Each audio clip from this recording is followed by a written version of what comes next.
I'm Jeremy Wade. For 35 years, I've been tracking down freshwater monsters. That is a big fish. But wherever I look, these apex predators are disappearing. This is really remote, but even here, the big fish have gone. For a biologist, that's a wake-up call, a sign that our rivers are in trouble. To uncover what's going on, I'm heading to 6 of the planet's major waterways. I need to mix with the people who live along their banks and test the waters any way I can. Yes. My mission? To find out if these mighty rivers really are past the point of no return.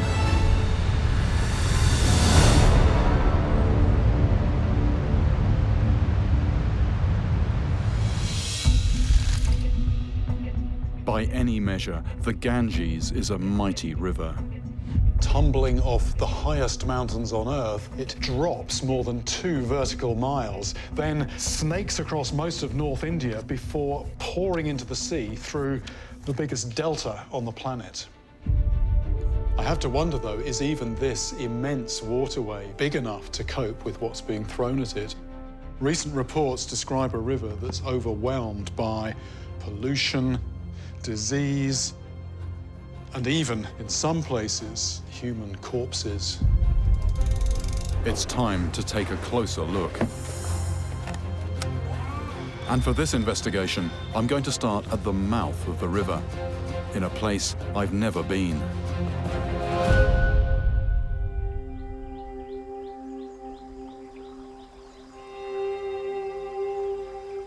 For centuries, this part of the Ganges has been infamous for man-eaters.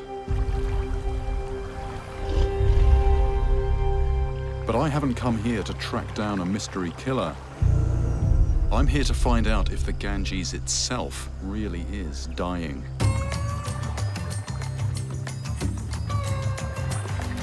The best way to gauge the health of a river is to look at its wildlife, especially what's under the surface.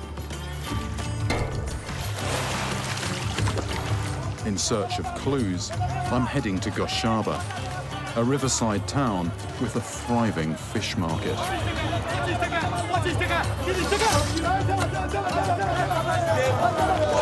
Morola. Very nice. You fry? Yes. Big old crab. It's carefully tied up so these pincers can't do anything. Snakeheads. Business is brisk, and I'm told the market is open 7 days a week. I've never actually seen a blade quite like this before. Normally people have knives in their hands. The thing about this part of the world, it is all about fish. Fish is so central to their lives, so if you're going to see anything that's really, really specialised, I suppose it would be here. Evidently, there's no shortage of fish. But I'm starting to notice something odd. Right, this is very interesting. This is not native to here. This is a pacu. This is from the Amazon. They're very hardy. It is a very good fish to cultivate.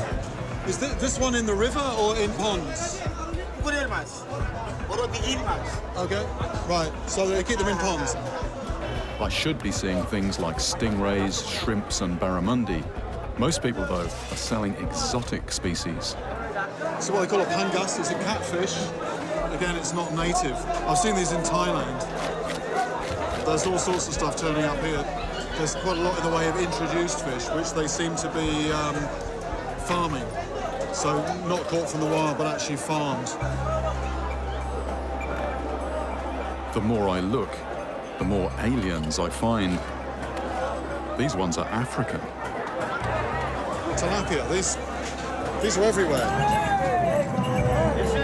I'm right next to one of the biggest rivers in the world, but very few of the fish on offer are actually coming out of it. What this is telling me, I'm not yet sure. These are ponds that people have dug. they're keeping fish in here. I don't know if that's because it's just easier. Why go out and catch wild fish when you can domesticate them? Farming fish makes perfect sense, but I'm concerned that the river might not be as healthy as it looks. I'm going to see one of the oldest fishermen around here. He's called Henmuth, and I'm hoping he can shed some light. Namaskar. What would you say is the health of the river? Is it harder for you now than when you were younger to catch fish? Henmuth tells me he's caught huge stingrays and even sharks. Have you seen anything that kind of size in recent years?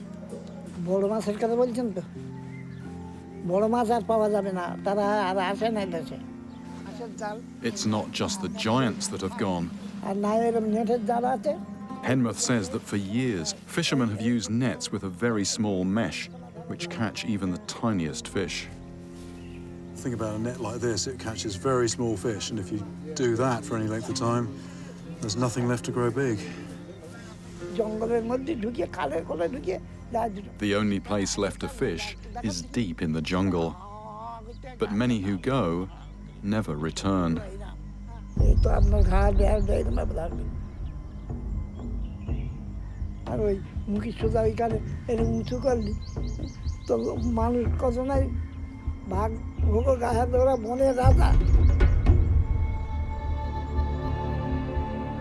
There's a legend here about a goddess called Bonobibi. She'll protect you from tigers, so long as you come with a pure heart and take only what you need to survive. Although Henmuth has retired, his son, Harshit, still lives off the river. To see for myself what it's like, I'm going fishing with him. It's quite claustrophobic when you're coming through the narrow bits.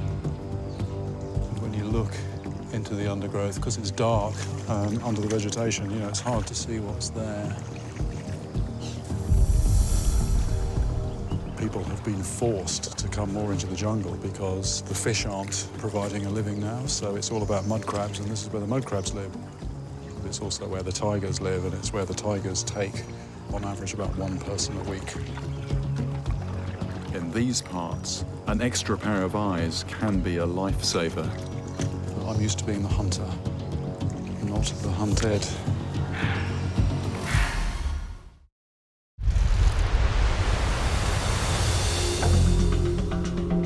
I'm in northern India, investigating the state of the Ganges. Its lower reaches once teemed with fish, including sharks. But these days, the only big predators people talk about are tigers. To make a living, fishermen like Harshit are now targeting crabs. And to see for myself what things are like, I'm pitching in. Here? Just little... more this way. Yeah. We've got just 4 hours. This is no place to be stranded by the falling tide. For fishermen who live here, this is second nature, and they're much more aware of the environment, but I'm not. So I'm having to totally pay attention here, and I'm not really watching my back. More tight, like this. This, okay. This is the first time I've fished for crabs.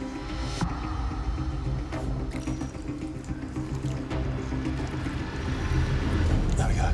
First crab. Harshit says that a few years ago you could haul 40 pounds on a single trip. Here's one. Today, you're lucky if you get more than a handful. We got enough for a meal for us, but this is hard fishing, and for what looks like a really, really rich aquatic environment, it's pretty thin on the ground down there. With the tide starting to turn, it's time to get out.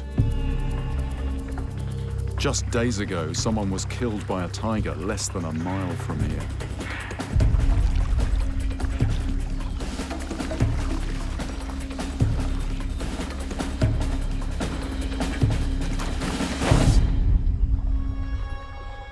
I'm relieved to be in open water, but we're still too remote to get home for the night.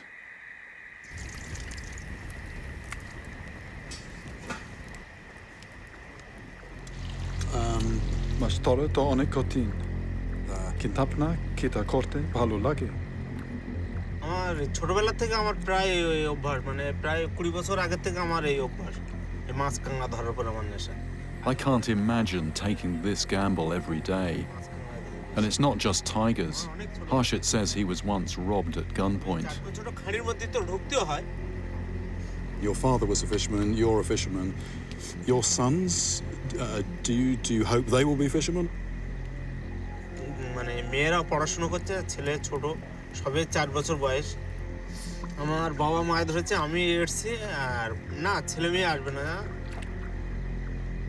People describe me sometimes as an extreme fisherman, but doing this for a living, that's pretty extreme to me, and the rest of the world never really hears about it.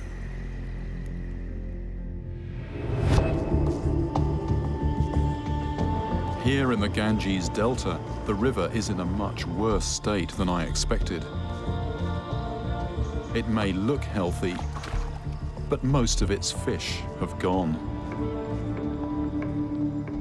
This place, where the Ganges meets the sea, ought to be one of the richest aquatic environments anywhere on Earth, but what I'm picking up is a sense of really dramatic change. The big fish are hardly ever seen, if at all, and the fishermen themselves are starting to disappear. Those that can are turning their back on the water, but those who can't, for them, the work is just getting harder and more dangerous. And for smaller returns, instead of fishing for sizable fish, they're after crabs, they're after things this size. That, to me, is quite shocking. The obvious remedy is to give nature a break. But for many poor fishermen, stopping fishing is not an option.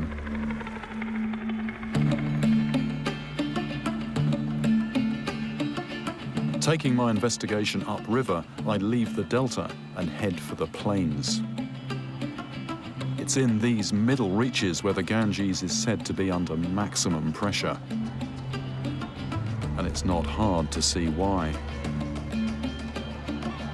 To find out how it's coping with tens of millions of people, I'm going to India's spiritual capital, the holy city of Varanasi. Hindus believe that if your ashes are scattered on the waters here, your soul will escape the endless cycle of reincarnation and suffering. But alongside stories of half-burnt corpses, I've heard that the sheer number of living people is more than the river can stand.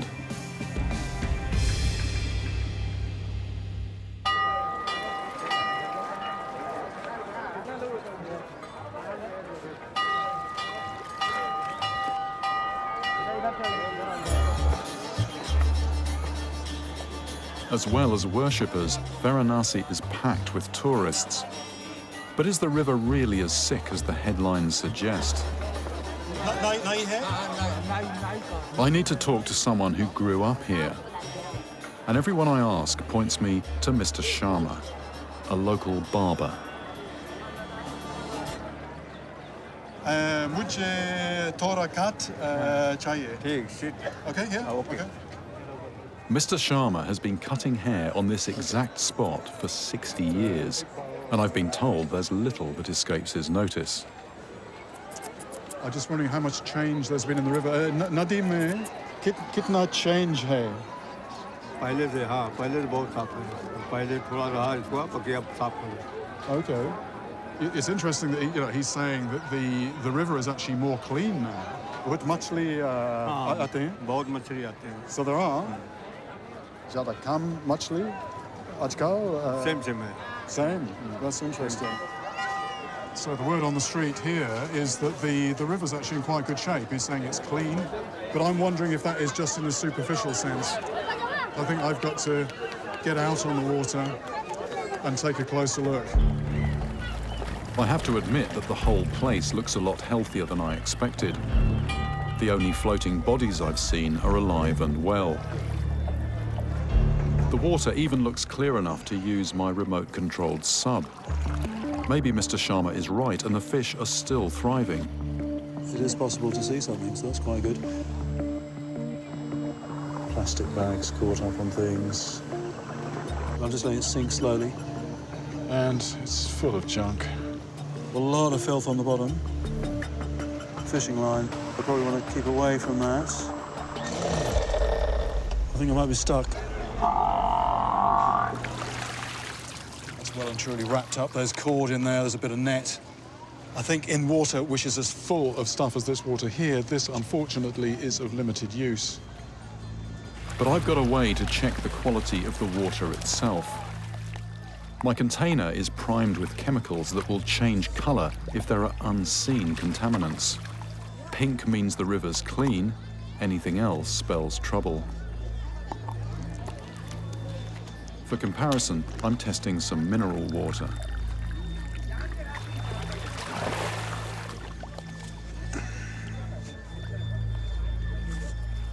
This is a pure water. This is what water should look like. This is the Ganges water. What does this mean? It means fecal coliform bacteria. Basically, the water here is full of human waste.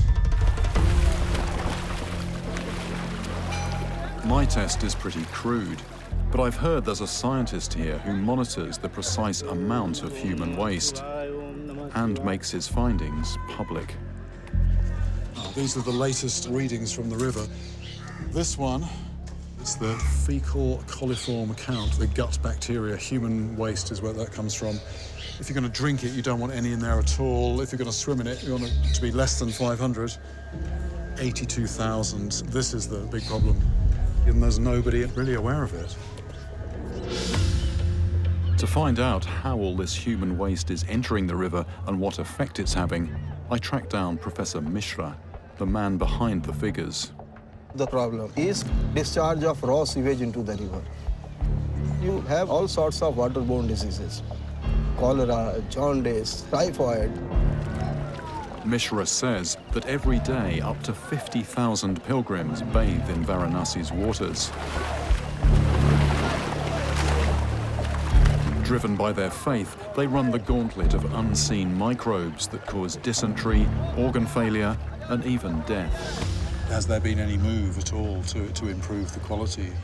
Our new government launched a program to clean the banks of the river so they look nice. But this is what we call cosmetic.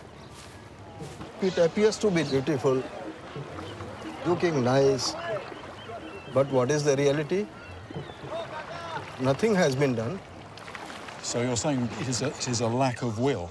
In fact, I must say lack of political willingness. The engineering solution is there. Funding is not a problem. This matter could be resolved. But they did nothing. Directly, we are being affected. To point out that the Ganges is unclean is, to many Hindus, deeply offensive. So when a holy man stops me and invites me to join him in the river, I'm in an awkward dilemma.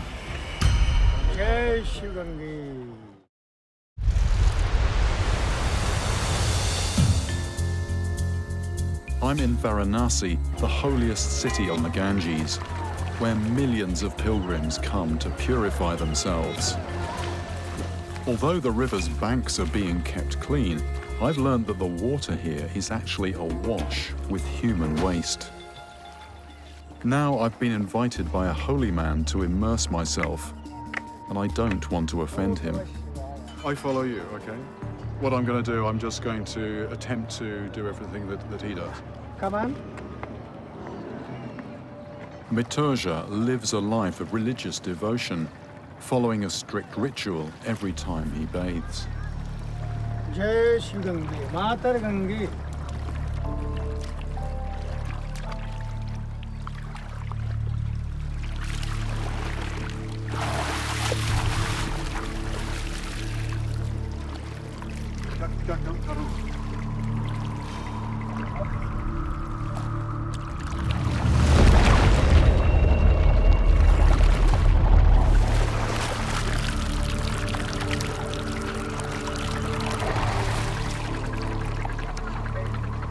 baht, एक पाव, okay 10 baht, 3 bar 10 baht.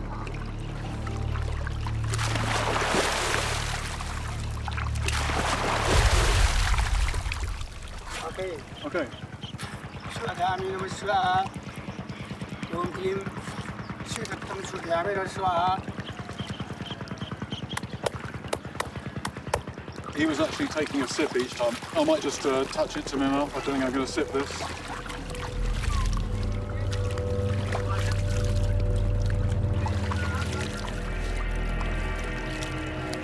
I'm actually feeling quite good. I really do feel refreshed and set up for the day.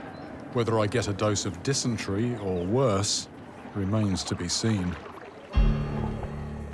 I've scarcely dried off when I'm recognized by another holy man. Yeah. Fish, exactly. No, I watched you on TV catching fish, and I said, "Are there big fish here?" He goes, "No, small fish here." When you were small, were there big fish here? Yes, there were. Now, no, they've gone. Big fish have gone from here. So far on the Ganges, I've barely seen a wild fish. And I can't imagine finding any here, where the water is full of raw sewage. On the edge of town, though, someone who looks like he might be a fisherman waves me over. Yeah? Fish? Machli यहाँ? Okay. It's okay here? It's okay? Fish sometimes use moored boats for cover, but finding anything here is surely wishful thinking.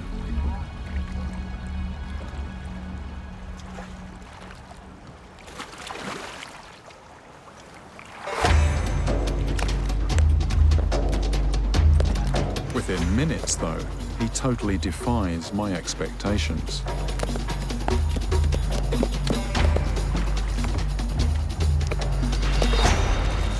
Ek, do, teen, char, panch, 10 fish.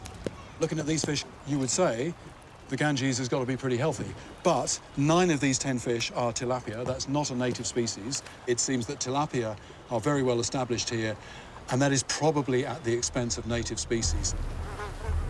Like catfish, this hardy African species can tolerate dirty water with low oxygen levels.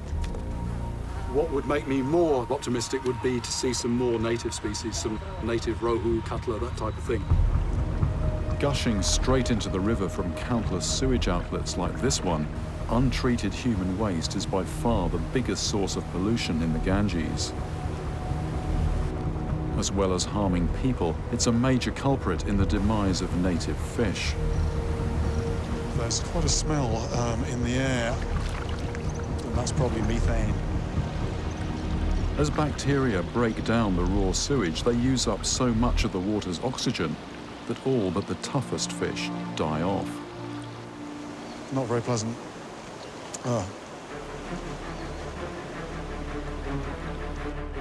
Until the sewage problem gets sorted out, huge stretches of the Ganges will continue to suffocate. But as I'm about to discover, ingenious locals have found a new way to fish, and they're not after tilapia. I don't believe it. That is genius.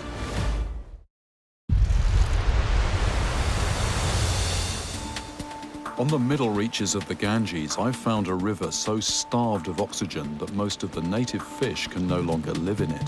Tilapia, that's not a native species. But on the outskirts of Varanasi, the river is a hive of activity.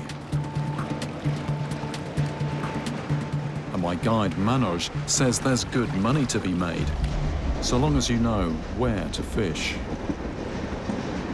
Fishing near the bridge makes sense to me because the actual pillar of the bridge causes turbulence on the downstream side. So it's a natural place for fish to tuck in. Food will settle there. So if I was fishing, I would be immediately downstream of the pillar. On the other hand, nobody here has anything I recognize as fishing tackle.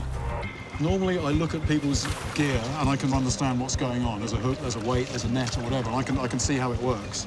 But I have to say I'm quite mystified. There's basically a load of heavy weights and there's a certain amount of sort of mud and sediment on those. So I'm guessing that drags along the bottom. Are we knocking the fish out with those lumps of metal? I really don't know. So nothing else. Good job. Hook? No? No hooks? Net? No? No.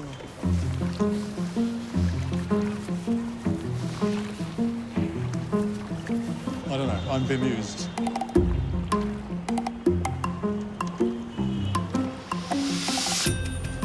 I'm seeing bright silvery things. Ah, now I get it. That is genius. We've got some money. 5, 6, 7.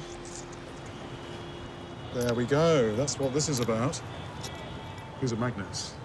He does fish, but instead of catching fish and then selling the fish, you just fish for the money directly. Manoj explains that pilgrims on their way to Varanasi throw coins from the train as an offering to their river. कितना पैसा मिला है? 400, 500. सबसे अच्छा दिन में He says that on a good day, he can make more than a medical intern at the local hospital. But Varanasi's coin fishers can't hide the fact that the river is sick. And I'm aware that further upstream, the Ganges is soaking up more than just sewage. Leaving the holy city, I head to a place where few tourists care to go, the industrial city of Kanpur. I've hired a driver to show me around, because I've heard that this place has some of the river's worst polluters. This is the tannery district. I'm seeing loads of skins, load more here. There are several hundred tanneries here. I'm seeing piles of hides, about 6 foot high. Kanpur's leather industry is worth around $12 billion a year. But it seems that many of the tanneries are dumping toxic chemicals, mainly chromium, lead and arsenic, pretty much straight into the Ganges. I smelt this before I saw it. This water is black, and in fact, I say water, I mean, how much of that is actually water? Oh, it just gets really bad when you're close. It's got that methane-y smell of sewage, but there's something else here as well which really gets you in the back of the throat. The smell is so strong, it's a taste. I think I need to follow this upstream. On my way back into town, Namaste. I ask a man running a tea shop about the quality of the water. ये पानी तो यहाँ का अच्छा नहीं।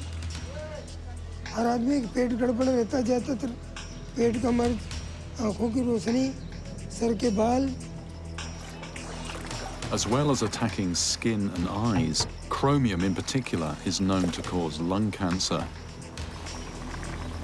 It's no wonder this man brews his tea with water from a well, not the faucet. But maybe there's hope. I've heard about a man who's actually trying to clean up the leather industry. Before I find him, though, I come across more dirty water flowing out of Kanpur.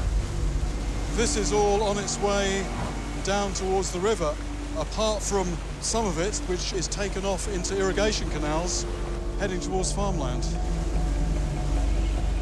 If the water's as toxic as it looks, I wouldn't want to eat anything grown in these fields.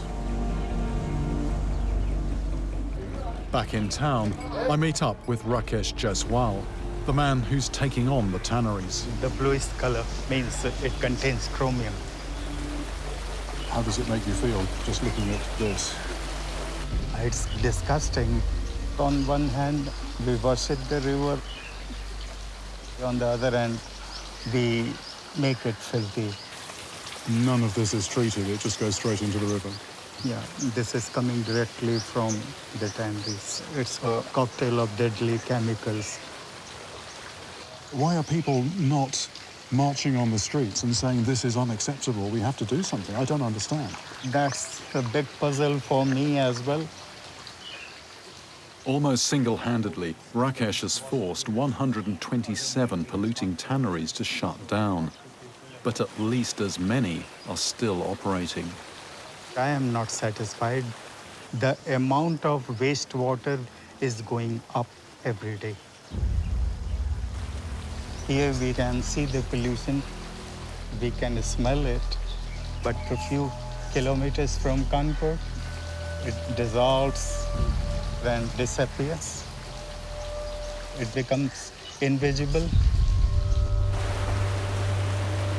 Every day, more than 50 million gallons of industrial waste are illegally dumped into the Ganges.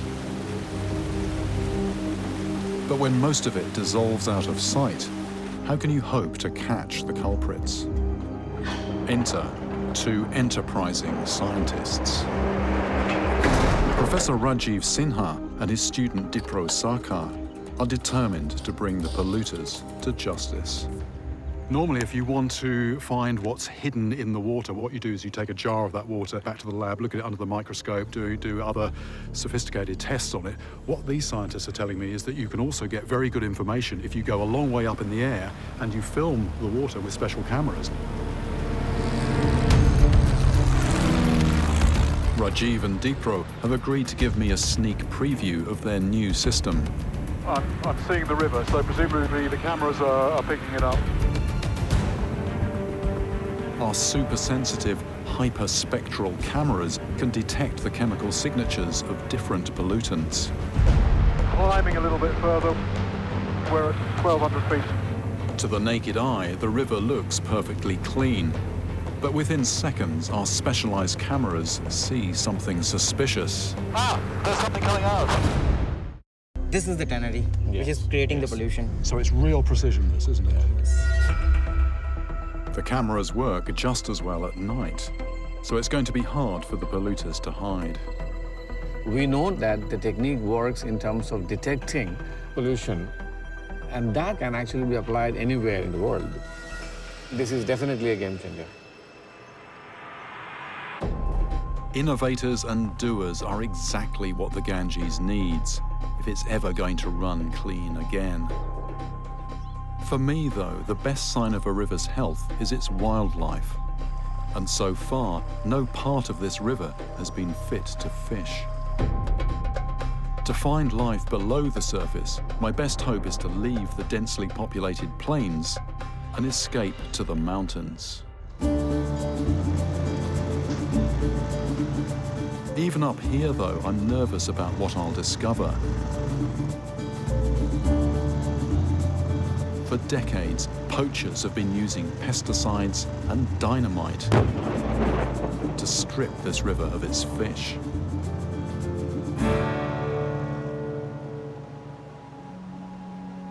One of the few places left untouched is a deep pool at the base of a cliff, protected because it's next to a Hindu shrine. Although fishing here is forbidden, I've obtained permission to send down my remote-controlled sub.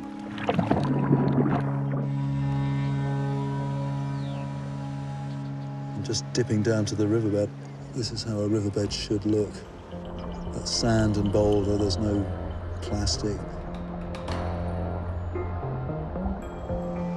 13 feet. And that's something came right in front of the camera there. And some more, there we go. A shoal of native suckerfish is a good sign. But just around the corner, there's something much bigger. Oh, that's his eye.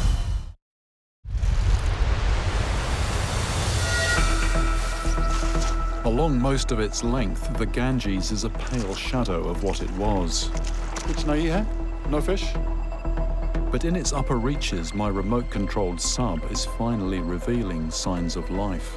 14 feet of water, lots of fish. And in a small protected pool next to a shrine, I'm about to meet an old acquaintance. That's a goonch tail. That's a goonch tail with several of these suckerfish around it. Gunj can be notoriously hard to catch. And there's another goonch. There's three wedged in. No, there's not, there's 4. Over 35 years, I've only caught a dozen. And here are 4 of them, right in front of me. This is probably at 50 or 60 pounds. Seeing top predators is encouraging. It means there must be plenty of smaller fish too. But this is just one tiny pool in a largely unprotected river. Even up in the mountains, most of it is a free-for-all. Not far from the shrine, though, is a place where fishing might actually be part of the solution. A small company has bought exclusive rights to a 2-mile stretch of river, reckoning that its fish are worth more alive than dead. Having paid for a fishing permit, I'm anxious to know if one species in particular is still here.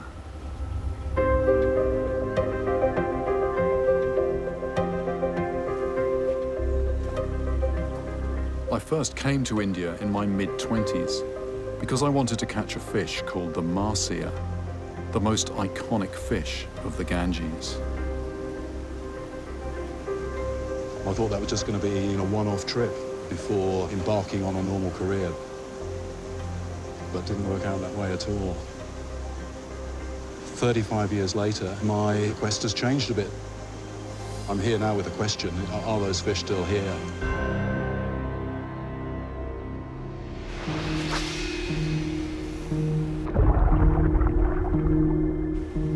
This short stretch of river is a world apart from the main channel. People talk often about the restorative power of water. There is something about water, it's not just vital for our physical, biological health. We need it for our mental well-being. Clean water, it does lift the spirits.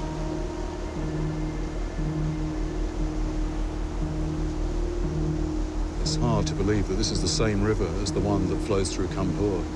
Downstream, it is a dead river in so many places, and that just shouldn't be acceptable. This is the Ganges as it should be.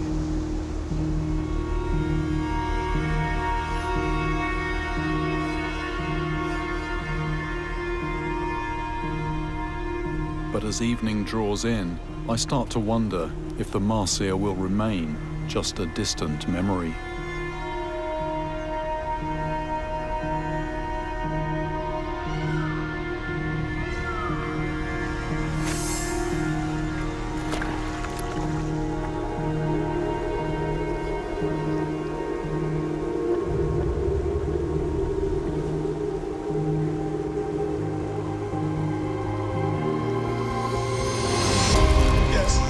Running.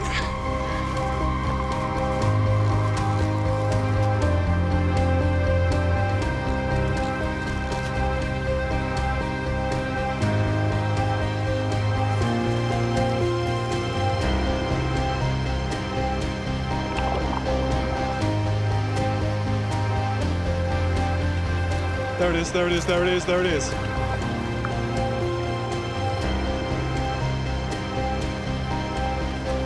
See the fish?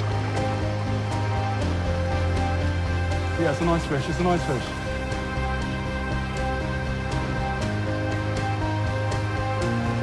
We have it.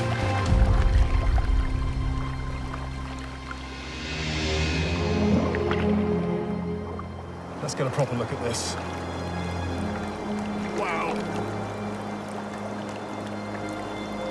That has to be a good 25 pounds. And it's like a bar of gold. I mean, just what a beautiful fish as well. Oh. And this isn't just any fish. This is the iconic fish of the Ganges. Here it is, the health of this bit of river embodied in this one fish. It symbolizes possibility, it symbolizes hope. Amazing fish. It seems that a big river can take a lot of abuse. But eventually, you reach the point where it dies. How close to that point is the Ganges? In spite of everything I've seen, finding its two biggest predatory fish, the gunch and the marsia, gives me some hope but it's not yet too late.